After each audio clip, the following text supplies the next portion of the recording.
go? Where do you want to go? You know what, Doom, because that's like the generally most talked about one during that entire showcase, and for good reason. Because, I did see some people complain about it, that it doesn't look like Doom. To a degree, I can understand that. I can see why they're saying that. But I can't really, because it seems like a lot of that comes from the fact that you're not moving around as fast as you were in other Doom games, but they add an option to where you can increase the game speed, how quick you're going about things.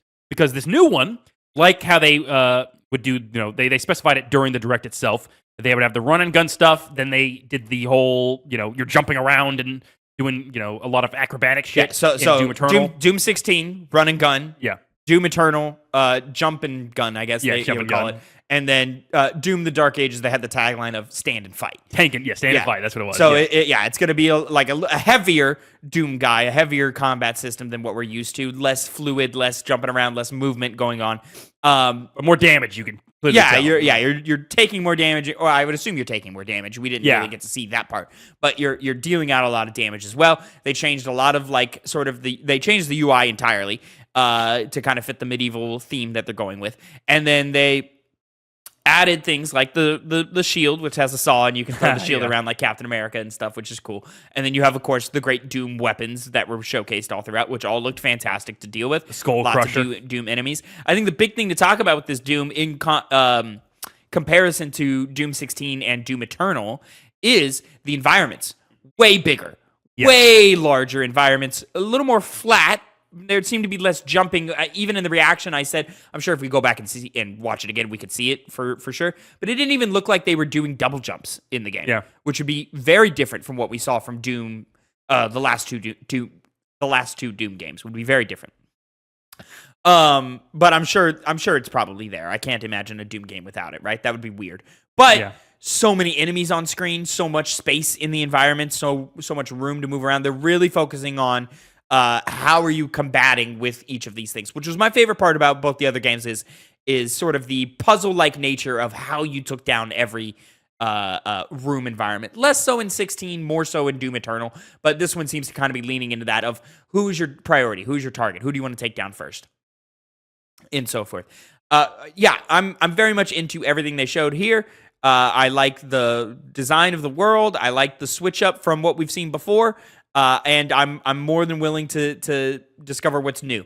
The only thing I'm not so sure about is Doom 2016 popularized the glory kills system, in which there's like a really cool animation where you're like tearing dudes apart and so forth.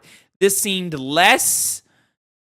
much flatter in terms of this seemed less going. Like full pre-built animation and more of like, this is just a super move that'll kill them really fast. Yeah. So instead of like, diving thumbs into eyes and ripping skulls open, it's more of like, I'm just going to kick you and you're going to splatter and go away, right?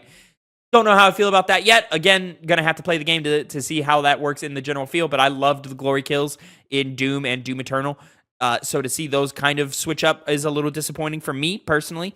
A lot more melee options going on in this one, of course, with the shield, and then they had a flail, and there was a third option. Mace. They're going to do a mace, like, later on. It was like a mace, or are you talking the flail or the mace? No, a flail is a ball attached to a chain attached to a handle. A mace is just a handle. It's basically a club. Okay. Like an armored club. Yeah. Okay. Yeah. So, we didn't see what those do, though. All three of those things, and then they kept bringing up, like how many button presses you would need to do each thing. Yeah. They were always like, one button press for all of these. It's contextual. You'll just know how it works when you play the game, which I think is generally the right move to go when you're talking about these action games and so forth. Just let me know what I'm doing in the space that I'm doing it. And at the end of the day, as long as the thing dies, it doesn't really matter how I get it done, right? Mm-hmm. As long as I get it done.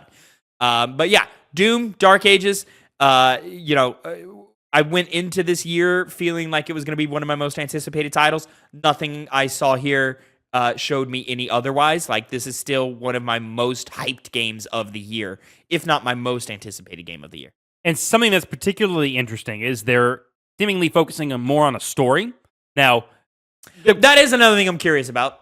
The quality, the production quality seemed like it was, it had backing behind it. Yeah. Not they only didn't show us anything, though. No. Yeah, it was just like really well shot and lit cutscenes. But the fact that there's cutscenes, they had the line of we're taking the story out of the codex. Yeah, and I'm like, all right, but like that's not why I'm here.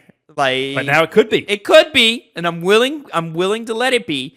but that is one thing that I go, oh, I don't know if that's the direction you want to go. But we'll see. We'll see. Of course, I'm always open to more. Exploration, they look like they took a couple of cues from the latest God of War games in that, and it's less of like, oh, I just found a little secret path and I picked up a thing. It's now more of like, oh, I have to hit this thing or shoot this thing to get another thing to do that to work, and then I get my reward at the end of that. I like that more. That I think is more engaging than just like hopelessly running around hoping to find the right vent that you can dive into and so forth. So like an actual of like, oh, puzzle, got it, cool. Let me do this real quick, and then I'll get my upgrade or so forth. So we'll see about that. And then the two big things, we're taking you out of the Doomslayer perspective for a little bit, and we're putting you in the eyes of a fucking 30-story tall mech, which seems to have combat where you actually interact with other things that are as big as you. Because those things, they can get kind of gimmicky, but it looked like it actually had some substance there. It still looked a little gimmicky. But just little bits we've seen. But at least I saw like multiple enemies coming at you at one point. So it's like, how crazy are they going to get with it? I made the joke during the react. If EA won't make Titanfall, id will. And if fucking who are they? Microsoft won't make Scalebound, ID will, because you can also ride that dragon. And also ride thing, a dragon. It's going to be different. That's going to be badass, though. You would be one of the 12 people who's still interested in Scalebound. It's funny to me because it's like, for everything we know about it was that it was fine and good behind the scenes, yet they still just That's not what I heard. Yeah. I imagine if they canceled it, they canceled it for a reason.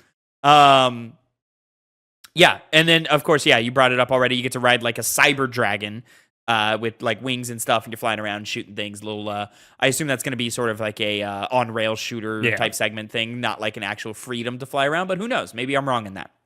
You can go crazy with it. Doom, the Dark Ages, I'm very, very excited for. Very, very interested to see, to get my hands on sticks on that. May 15th, 2025, the longest we'll have to wait for any of these games outside of Ninja Gaiden 4, which we'll get to in a second.